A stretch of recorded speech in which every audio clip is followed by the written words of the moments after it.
여러분 반갑습니다. 저는 방금 목사님께서 소개해 주신 바와 같이 라오스에서 사역하고 있는 김기주 선교사입니다. 제가 이번에 우리 조국 대한민국을 방문하게 된 것은 다른 게 아니라 제 아내가 질병이 생겨서 갑자기 이렇게 나왔어요.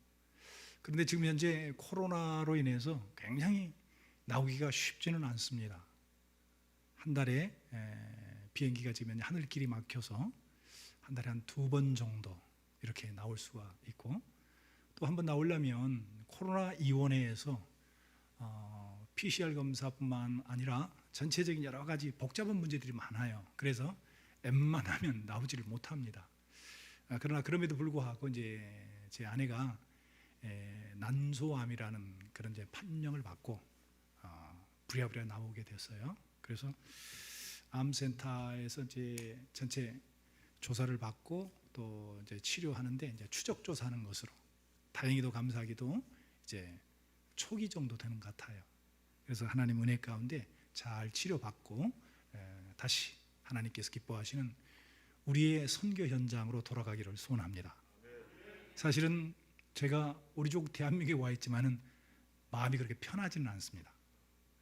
저는 빨리 선교 현장으로 들어가기를 원하고, 또 그렇게 하나님께서 문을 열어주실 줄로 믿습니다. 기도 많이 해주시길 바랍니다. 오늘 본문을 우리 목사님께서 읽어주셨어요. 오늘 본문은 주님께서 제자들을 파송하신 일을 보도하고 있습니다. 오늘 본문은 주님께서 제자를 파송하시는데 주님께서 이제 장차 승천하십니다. 예수 그리스도의 십자가, 그리고 죽음, 그리고 부활, 승천하시잖아요. 그래서 이런 전 과정을 통해서 주님은 이제 장차 이 땅에 계시질 않아요. 그러면 이 땅에는 누구만 있느냐? 제자들만 있는 거죠. 그래서 주님께서 살아 계실 때 이렇게 제자들을 현장 실습, 전도 실습을 하는 장면이 사실 오늘 본문이에요. 자, 오늘 본문 7절 말씀을 제가 다시 한번 읽어보겠습니다. 우리 함께 그냥 읽을까요? 함께 다 같이 시작. 12 제자를 부르사 둘씩 보내시며 더러운 귀신을 제하는 권능을 주시고. 사랑하는 성도 여러분, 주님께서 왜 제자를 부르시고 훈련시키실까요? 왜 주님께서 부르실까요? 그것은 세상으로 보내기 위함입니다. 제자를 부르사 둘씩 보내셨다라고 오늘 본문이 말씀하잖아요. 그렇습니다. 주님께서 제자를 부르신 목적은 주님 당신의 품에 이 제자들을 데리고 있기 위함이 아니라 이 제자들을 세상으로 보내기 위해 선택하시고 훈련시키시는 것입니다. 그래서 주님께서는 오늘 본문에 보니까 제자들을 갈릴리 전역에 이렇게 6 방향으로 산계시켜서 흩어져서 사역을 할 수 있도록, 다시 말해서 천국 복음을 증거하기 위해서 흩어 보내십니다. 여러분, 이게 바로 주님의 목적이에요. 훈련시키시고 훈련된 그들을 세상으로 보내기 위해서. 요한의 소켄다이크라는 학자가 있는데 이분이 흩어지는 교회라는 책을 썼어요. 좀 오래된 책입니다. 그리고 요 근래에는 또 모이는 교회, 흩어지는 교회라는 책이 있어요. 찰스 벤 엥겐이 쓴 책인데, 이 흩어지는 교회. 왜 이 요한의 소켄다이크는 흩어지는 교회라는 말을 썼을까요? 그것은 지금까지 우리 교회들이 모이는 교회는 잘합니다. 지금 오늘 여러분들도 모이는 교회예요. 그죠? 모이는 교회. 아주 훈련되어 있습니다. 그래서 모이기는 참 잘해요. 그런데 흩어지는 사명, 흩어지는 교회 역할을 제대로 잘 못하고 있는 거예요. 여러분, 교회는 동전의 양립입니다. 양면이에요. 그래서 모이는 교회도 잘해야 되지만 흩어지는 사명, 흩어지는 교회도 잘 해야 될 줄로 믿습니다. 저는 1992년에 선교사 부름을 받고 선교 현장에 들어갑니다. 그러니까 금년이 28년째 선교사로서 활동을 하고 있습니다. 그래서 필리핀에서, 베트남에서, 그리고 지금은 라오스에서 이렇게 사역을 하고 있습니다. 28년의 사역을 저는 흩어지는 교회의 사명을 가지고 디아스포라를 지금은 섬기고 있지만서도 흩어지는 사명을 감당하면서 여기까지 오게 된 줄로 믿습니다. 제 큰아이 이름이 김선교입니다. 그리고 저는 아들이 둘인데 막내 아들의 이름이 부활부자 백성민자입니다. 부한민족 되어져서 너희 형님 선교를 팍팍 밀어줬으면 좋겠다 하는 그런 뜻을 가지고 이렇게 이름을 지었거든요. 그래서 저희 이제 자부는 스페니쉬입니다. 스페인 사람이에요. 성경에서는 서바나라고 나와요. 그래서 서바나를 갈 수 없으니까 하나님께서 그냥 서바나 사람을 우리한테 보내주더라고요. 아무튼 우리는 모이는 교회에서 파송을 받아서 이제 흩어지는 교회로서의 사명을 감당하고 있는데, 골자는 바로 그거예요. 교회가 모이는 교회 따로 있고 흩어지는 교회 따로 있는 것이 아니라 동전의 양면이라니까요. 오늘 이렇게 모였으면 잘 훈련받고 예배 드리고 기도하고 찬양하고 힘없고 능력 얻어서 다시 세상으로 흩어져 나아가서 우리 주 예수 그리스도의 복음 전파를 하면서 전도인으로서의 의무를 다 감당하면서 하나님 나라를 힘있고 능력 있게 세워나가는 우리 모두가 되어야 될 줄로 믿습니다. 여러분, 교회는 근본적으로 잘 모여야 해요. 그래서 오늘 수요일 밤 예배지만서도 여러분 이렇게 잘 모이셨어요. 그렇습니다. 지금은 코로나19로 인해서 모이기가 참 쉽지는 않아요. 그렇지만은 근본적으로 우리가 힘있게 모여야 될 줄로 믿습니다. 그리고 잘 교육받고 훈련받고 다시 세상으로 파송되어 나가는 우리 모두가 되어야 될 줄로 믿습니다. 여러분, 성경에 보면요, 사도행전에 보면 스데반 순교 후에 교회 안에 핍박이 들어옵니다. 어마무시무시한 핍박이 들어오게 되고 그 상황, 그 핍박 속에서 흩어져 나가게 됩니다. 그래서 사도행전 8장 1절에 보면 사울은 그가 죽임당함을 마땅히 여기더라. 그날에 예루살렘에 있는 교회에 큰 박해가 있어 사도 외에는 다 유대와 사마리아와 땅끝까지 흩어지더라 그랬어요. 그리고 사도행전 8장 4절에도 그 흩어진 사람들이 두루 다니며 복음의 말씀을 전파했다라고 이렇게 말씀하고 있습니다. 여러분, 흩어지는 사명, 주님이 굉장히 기뻐하시는 사명입니다. 그런데 여러분, 사도행전 1장 8절에 우리 주님의 명령이 나오죠. 오직 성령이 너에게 임하시면 너희가 권능을 받고 예루살렘과 온 유다와 사마리아 땅끝까지 이르러 내 증인이 되리라. 아멘. 그런데 유감스럽게도 이 명령은 이 핑계 저 핑계를 대면서 잘 이루어지지 않았어요. 무시되었어요. 그래서 어떤 선교학자는 이런 말을 했어요. 이렇게 도전을 했어요. 교회 공동체가 사도행전 1장 8절의 말씀을 순종하지 않으면 하나님께서는 사도행전 8장 1절 말씀을 실행하신다. 사도행전 1장 8절 말씀 우리가 방금 읽었어요. 너에게 성령이 임하시면 권능을 받고 어때요? 흩어져 나가라고 그랬잖아요. 예루살렘과 온 유다와 사마리아 땅끝까지 나가라 그랬단 말이죠. 근데 이 명령이 교회에서 실천되지 않으면 반대로 뒤집어서 사도행전 8장 1절 말씀을 실행하신다니까요. 여러분, 사도행전 8장 1절 말씀 빨리 찾아보세요. 사도행전 8장 1절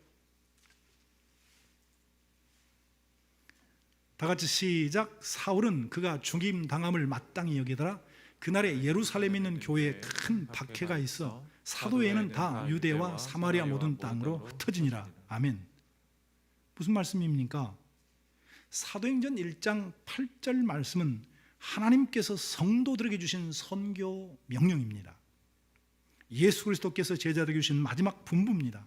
이 선교 명령을 일컬어 우리는 선교의 대위임 명령이라고 그래요. 그런데 이 선교 명령에 순종하지 않으면 8장 1절 말씀처럼 하나님께서 흩으신다고 말해요. 여러분, 그렇기 때문에 모든 교회는 모이는 교회를 잘 해야 될 뿐만 아니라 동시에 흩어지는 교회의 사명을 잘 감당해야 될 줄로 믿습니다. 아멘. 저희 가정은 92년에 선교 현장으로 나가게 됩니다. 그래서 지금까지 정말 나는 선교사다 하는 그런 정체성을 가지고 치열하게 싸웠습니다. 앞을 향하여만 달려왔습니다. 그런 저는 사실은 안식년이라는 것을 잘 몰랐어요. 그런데 치열하게 싸우다 보니까 하나님께서 안식년을 주시더라고요. 그 첫 번째 안식년이 언제냐면, 저는요 그 사건이 없었으면 안식년 안자도 모를 거예요. 안 나왔을 거예요. 그런데 그 첫 번째 안식년이 왜 생기느냐, 그게 바로 IMF입니다. IMF가 되니까 도대체 선교 현장에서 할 수가 없어서 보따리 싸들고 나왔어요. 그게 첫 번째 안식년이에요. 그리고 안식년 없이 계속 달려오는데, 이번에 이 코로나가 터지고 더욱더 꽁꽁 하늘길이 막혀버리고 오고 갈 수 없는 그런 현장 속에서 제 아내가 좀 아파요. 그래서 비행기를 타고 겨우 이제 만들어져서 나왔는데, 많이 아프다는 그런 판명을 받게 되고 부랴부랴 저도 이렇게 나오게 된 거예요. 이렇게 나오게 되면서 하나님의 뜻을 한번 생각해 봤어요. 왜 하나님께서 정말 씩씩하게 앞을 향하여 일하고 있는 우리 가정에 이런 아픔을 주실까? 근데 가만히 생각해 보니까 아픔이 아니더라고요. 하나님께서 야, 그건 아픔이 아니야. 네가 그렇지 않으면 안 나올 것 같으니까 이런 사건을 통해서 너를 나오게 한 거야. 여러분, 그래서 저는요 이번이 너무 좋아요. 왜? 뭐 난소암이라고 해서 뭐 중형도 아니고 뭐 그냥 완전 말기도 아니고, 요즘 현대의학이 얼마나 좋습니까? 그리고 그 근원을 잘 알면 우리가 또 치료할 수도 있잖아요. 그래서 하나님께서 이번에는 쉬라고 하나님께서 이렇게 부르셨구나, 이런 마음을 갖다 보니까 너무 마음이 편해요. 그리고 그까짓 것 하나님께서 고쳐주시는 건 되는 거 아닙니까? 아멘? 네, 그래서 너무 염려하지는 않습니다. 아무튼 저는 그런 생각을 해봐요.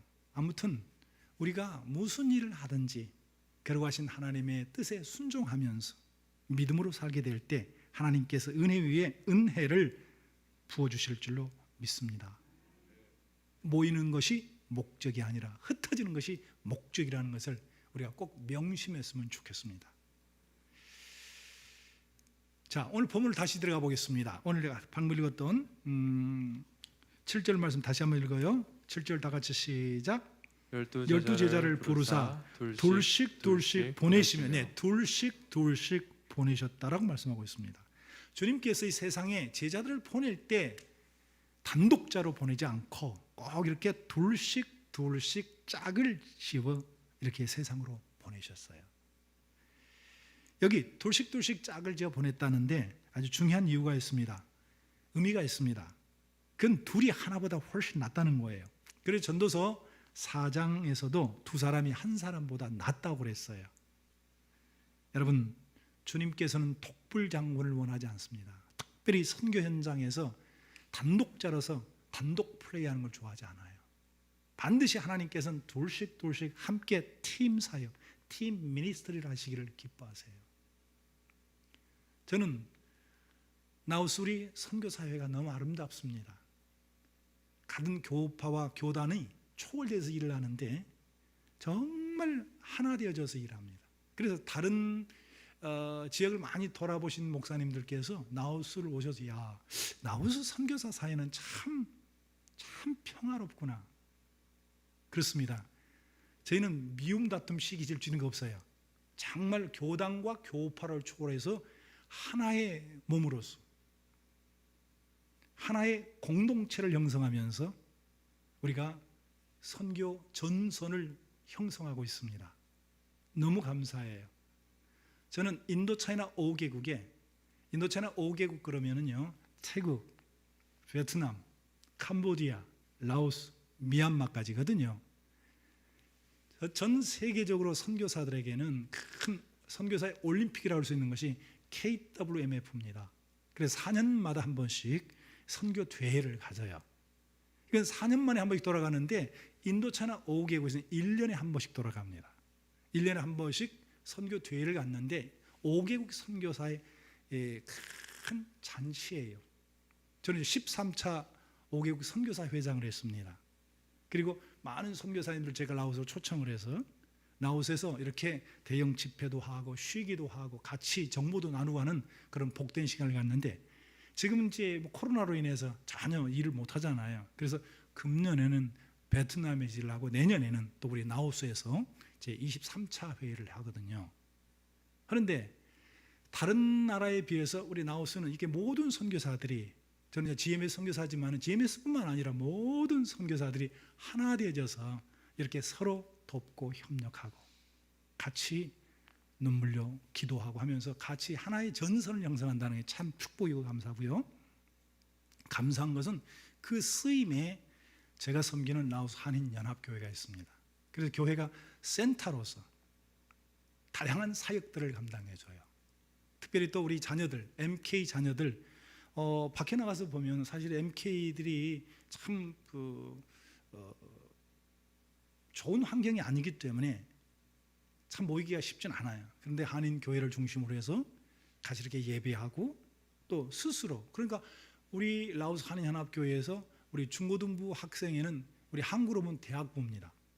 왜냐하면 저희들은 대학이 없으니까 고등학생이 되면 이제 다 유학을 한국으로 오든지 외국으로 다 나가야 되거든요. 그런데 그들의 위치는 비록 고등학생이지만은 그들의 머리는 대학생입니다.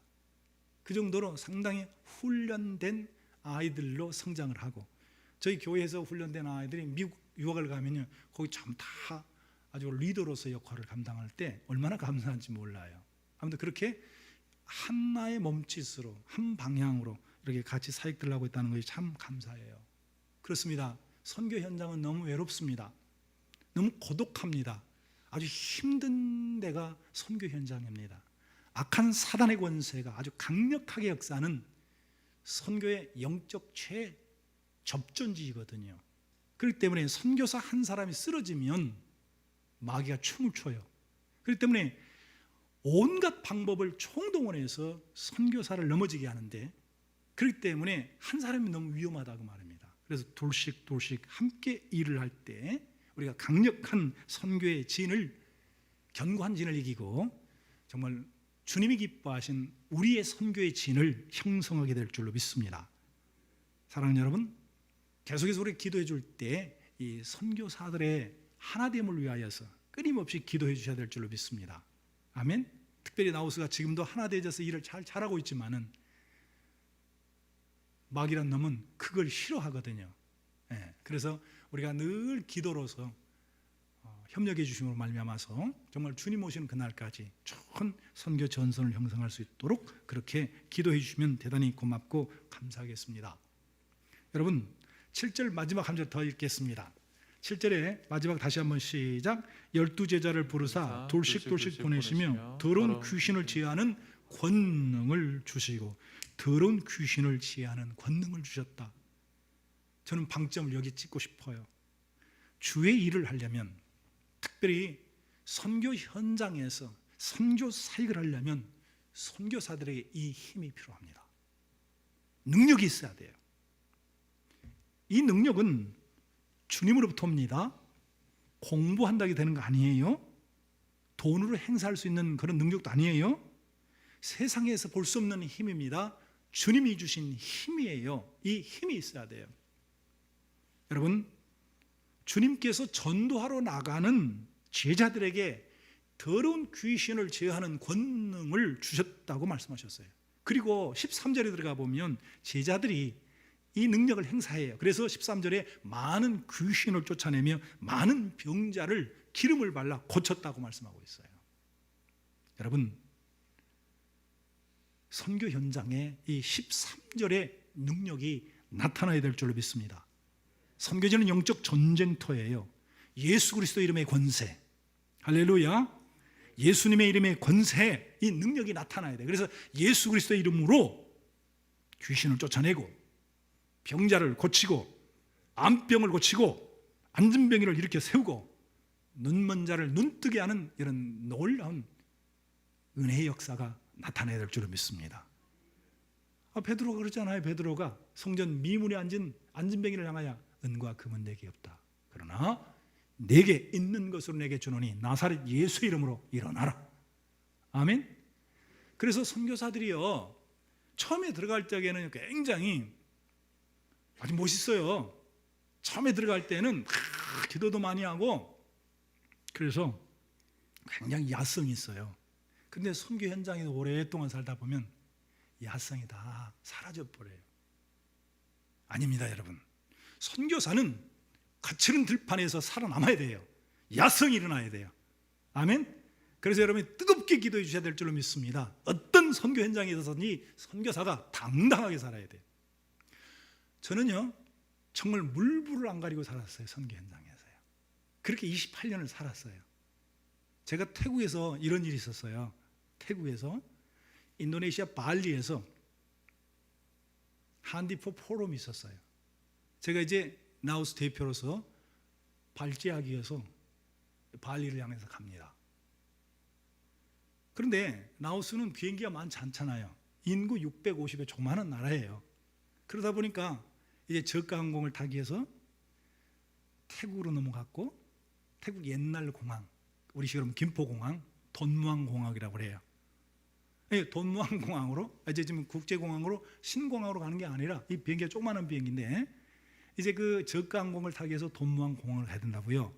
그리고 이 새벽 비행기라 그 새벽에 이 비행기를 타기 위해서 그 시간에 맞춰 나가야 되는데요. 그때가 새벽에 한 4시 정도? 아니야, 3시 반 정도 했었을 거예요.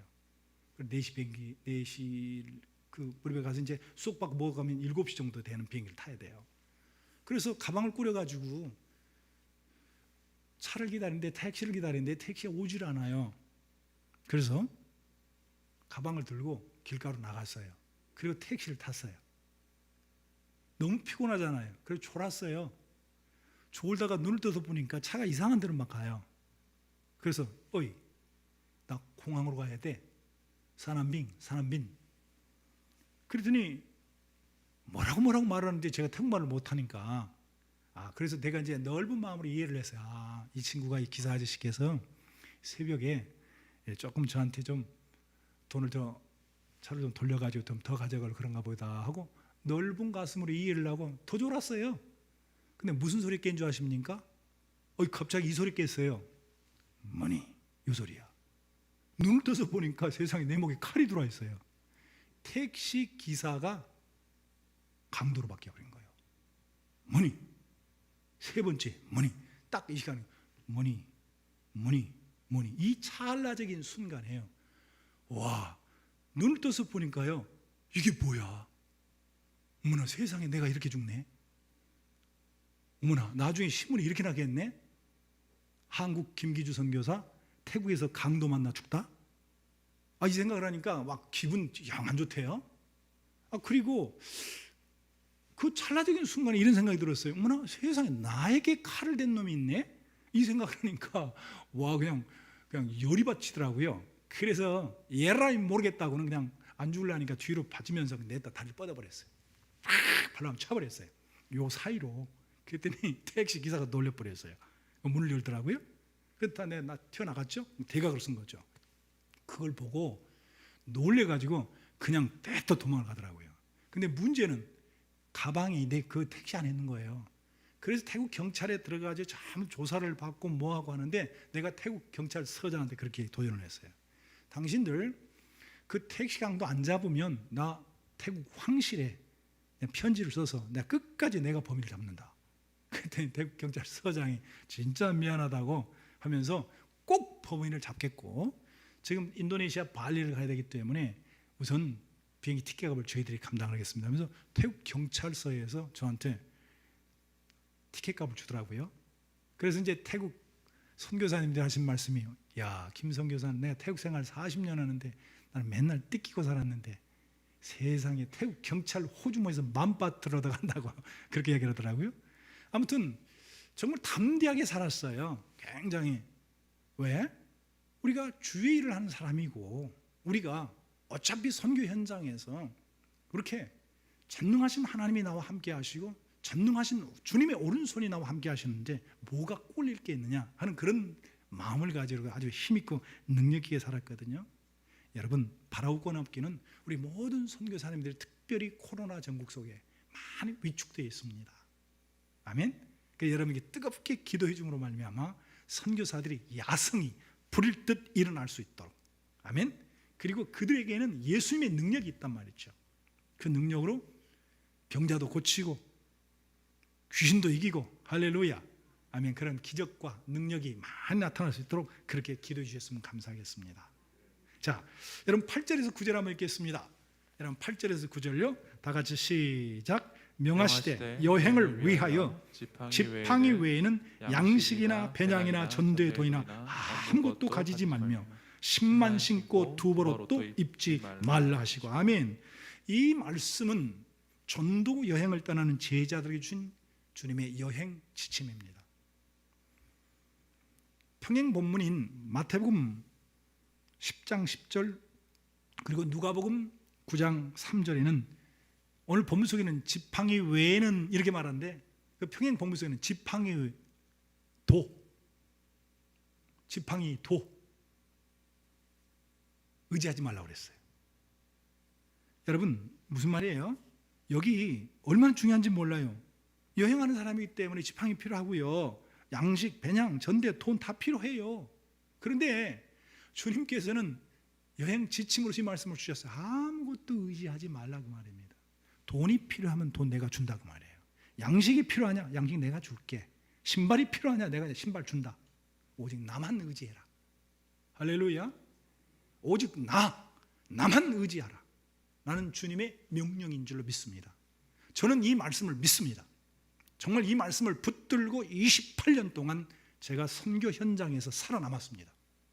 저는 지금까지 사역을 하면서 한국 교회에서 이렇게 무슨 특별 프로그램을 한다고 하면서 이렇게 돈 가져간 법이 별로 없습니다. 철저하게 선교 현장에서 자립을 했습니다. 제 첫 선교였던 필리핀에서 첫 교회를 개척을 할 때요, 얼마나 감사한지요. 땅이 하나 나왔어요. 땅이 하나 남았는데 이 땅을 살 수 있는 유일한 비결은 없어요. 왜냐? 돈이 없으니까. 그래서 아버지께 기도했어요. 하나님, 이 땅 주실 줄로 믿습니다. 눈물로 탄원하며 눈물로 기도하면서 쭉 나가는데요, 무슨 일이 벌어졌느냐면, 제가 첫 사역지는 필리핀에 있다고 그랬어요. 필리핀 마닐라를 잠깐 갔는데 마닐라에서 사역하신 한 선교사님이, 선교사님, 지금 제게 손님들이 오셨는데, 통합직 목사님들이셔요. 손님들이 왔는데 제가 너무 바쁘기 때문에 내려가는 길에 선교사님 안내 좀 해주시고 올라올 때는 차만 보내면 되겠습니다 해서 같이 그분들을 모시고, 어차피 난 내려온 길이니까 돌아오면서 쭉 남쪽에 있는 그런 관광지점 이렇게 돌아보고 올라가는 길이에요. 제가 중간에 이제 저를 드랍을 하면 돼요. 저는 떨어지면 되거든요. 그랬더니 이분들이 하신 말씀이 있었어요. 선교사님, 혹시 부근에 사역하신다면? 예, 맞습니다. 그러면 가는 김에 선교사님 사역지 좀 보고 싶어요. 그러시죠. 그래서 내렸어요. 그래서 사역지를 향해 쭉 가는데 막 기도 소리가 들리는 거예요. 한국 목소리, 한국말로 하는 기도 소리가. 이게 무슨 소리야? 한국말로 막 기도 소리가 들리네. 그게 바로 나는 이제 속으로 웃고 있지요. 왜냐하면 가서 보면 알아요. 점점 가니까 뭐가 있냐면, 저희 집사람이, 제 아내가 그 필드에 있는 그 땅을 놓고 기도하는 소리였었던 거예요. 그래서 이 통합직 목사님들이 그 기도 소리를 들으시면서 굉장히 큰 감동을 받으신 거예요. 그러면서부터 그때부터 계속 선교비를 보내주셨어요. 그때부터 계속 교회를 보내주시고, 대전에 큰 교회예요. 대전에서 대전 영락교회인데 거기에서는 매년마다 선교 전도를 많이 하신 분들에게는 꼭 비전 출입이라 해가지고 이렇게 필리핀을 보내주셨어요. 제 필드로요. 같이 가다 놀다 오라 그러면 저랑 같이. 예. 그런데 그분들이 그때 영향을 받고요, 그분들에 의해서 이렇게 헌금이 만들어진 거예요. 거기서 나온 그 소리가, 선교사님은 선교 현장에서 기도하면서 그 하나하나 사역을 만들어가는 모습을 보니까 이제 저한테는 선교 편지를 안 보내도 됩니다. 그렇게 맺어진 인연이에요. 그렇게 해서부터 이렇게 만들어지고 저렇게 만들어지고 하면서지, 우리가 먼저 가서 이렇게 뭐가 필요합니다라는 말을 잘 하진 않았어요. 그런데 하나님께서 이 모양 저 모양으로 다 만들어주시고 필요할 때 돈을 주시고 그렇게 하거든요. 제가 라오스에서 지금 사역을 하는데 저희 교회가 지금 24년째 됐어요. 24년째 됐는데 제가 거기서 한 17년 사역을 했고요. 하는데 첫 교회를 건축을 할 때도 역시 마찬가지였습니다. 건축을 하려고 보니까 제일 먼저 기도를 하는데요, 그때 당시에 우리 교인들 한 7명 정도 되는데 아주 굉장히 뜨겁게 기도했어요. 그래서 기도하면 된다. 기도하면 된다. 그래서 기도하면서 그렇게 하나의 계획을 세웠어요. 지금부터 우리가 건축을 하는데 철저하게 사람을 의지하지 않습니다. 철저하게 하나님 앞에 무릎으로 우리가 건축을 하기를 할 것입니다. 그때 그 소식을 듣고 라오스에서 가장 잘 나가는 회장님이 계셨는데, 목사님 저도 일조하겠습니다. No, 됐습니다. 이 십자가는 우리 한인 성도들이 받아야 될 복입니다. 이건 우리 십자가입니다. 그래서 당신이 우리하고 같이 이렇게 공동체 안에 들어와서 같이 신앙생활한다고 하면 내가 그 배려를 하겠습니다만은, 그러나 우리 교인이 아닌 당신이 건축공무원 된다고 하면 나부터 불편합니다. 거절을 했어요. 그런데 이게요, 1년 만에 돈이 세이브가 된 거예요. 그래서 건축을 했거든요. 그 다음에 저희들이 2,500평의 부지를 그때 한 20만 불 정도 주고 한 15년 됐는데요, 그때 구입할 때도 이 하나님의 은혜 가운데 된 거예요.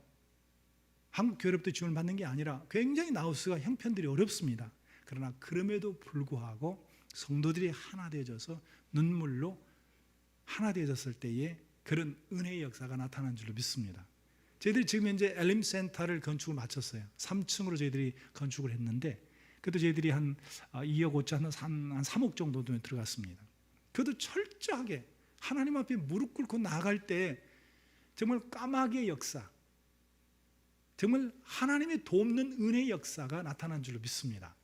저는 그래서 여기 느끼는 게 하나가 있어요. 철저하게 하나님 앞에 우리가 필요하면, 이건 하나님이 기뻐하시는 일이라고 하면 하나님이 책임지신다.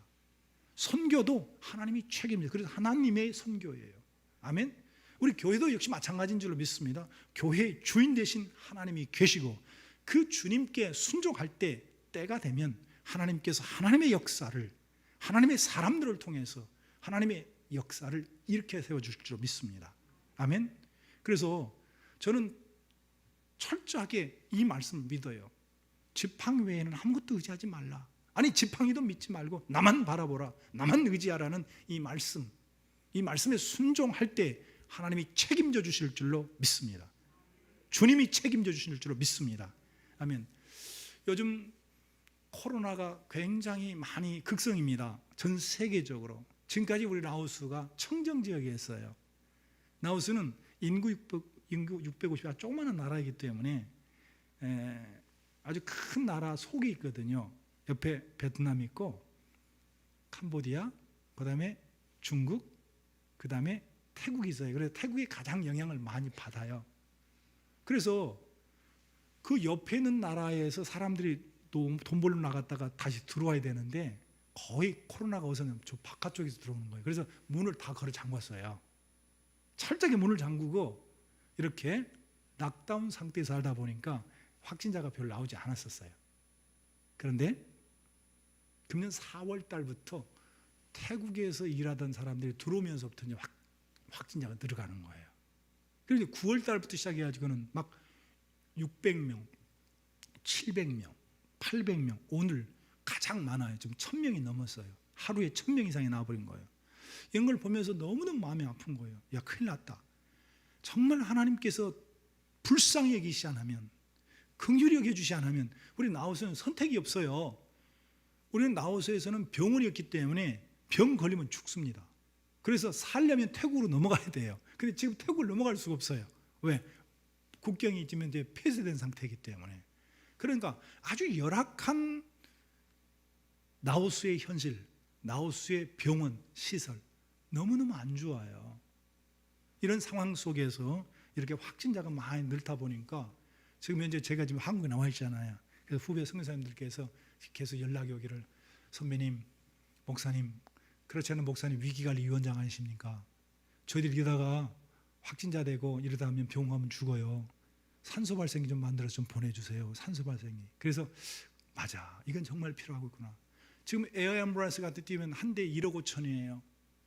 띄울 수도 없고 나갈 수도 없는 그런 형편 속에서 가장 중요한 것은 산소 발생기가 있어야 되겠더라고요. 그래서 저희들이 이제 이렇게 몇 개 교회를 돌면서 지금 현재 그 지원을 좀 받고 있어요. 그래서 순천에서 설교를 하면서 말씀했더니 저희들이 산소 발생 한 대를 기증해 주셨고, 지난주에는 또 광주에 설교라고 했는데 광주에서 한 대를 기증을 해 주셨어요. 그리고 오늘 여러분들의 교회 이제 제가 3번째 서게 되는데 지금 우리 국내에 KWMA가 있습니다. KWMA에서 지난번 작년에 인도로 보낼 때 필립스 인도 산소 발생기를 보내는데 그게 저희들 한 200만 정도 되더라고요. 200만 원대. 200만 대를 좀 잘 깎아가지고 KWM에서 150만 대 사서 보냈다 그러더라고요. 그래서 이제 그 소식을 듣고 우리 JMS 위기관리위원장님에게 공문 좀 줘보세요. 그 공문에 근거해서 150만 원 정도 모이면 되겠구나 해서 지금 이제 두 교회에다 150만 원씩 해서 저희가 기증을 좀 받았거든요. 그래서 혹시 우리 신일교회에서도 또 우리 나우스 선교사들을 위해서 이렇게 또 한 대 기증해 주시면 정말 감사하겠어요. 이건 생명을 살리는 일입니다. 선교 나올 수도 없고, 그래서 빨리 저희들이 만들어서 되는 대로, 그다음 제가 이제 본부에다 한 5대 정도를 요청을 하려고 해서 한 10대 정도 만들어야 됩니다. 10대 정도. 그렇게 해서 지금 이제 한국에서 빨리 배편을 통해서 이제 보내서 필요하면 우리 선교사뿐만 아니라 또 현장에 있는 현지인 목사님들, 그리고 또 우리 교민들, 누구든지 필요한 사람들에게 이렇게 대여를 해서 같이 이렇게 산소를 공급받을 수 있도록 그렇게 했으면 참 좋겠다 생각이 되어집니다. 그럼 시간이 많이 가기 때문에 마지막 한 절만 더 보겠습니다. 여러분 30절을 한번 보겠습니다. 30절 말씀요. 다 같이 시작. 사도들이 예수께 모여 자기들이 행한 것과 가르친 것을 낱낱이 고하니. 여러분 선교 현장에 주님께서 파송을 해서 제자들이 밖으로 나갔어요. 그리고 분명히 하나님께서 권능을 부어주셨어요. 그 권능을 가지고 귀신도 고치고 때려잡고 병자도 고치고 하면서 너무 굉장히 익사이팅한 거예요. 굉장히 재밌게 사역을 하고 돌아왔어요. 돌아와서 지금 이제 보고하는 거예요. 제자들이 보고하는데 어떻게 했어요? 자기들이 행한 것과 가르친 것을 낱낱이 보고했다고 그랬어요. 여러분 이 기쁨이 우리 안에 있어야 될 줄로 믿습니다. 아멘. 간증거리가 있어야 될 줄로 믿습니다. 아멘. 그래서 우리 모두 다 간증거리가 있어야 돼요.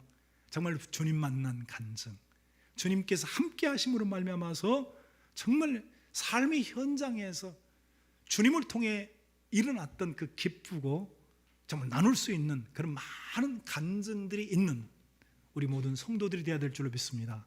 선교사도 역시 마찬가지. 근데 특별히 우리가 주님 앞에 간증할 거리가 있어야 돼요. 아멘.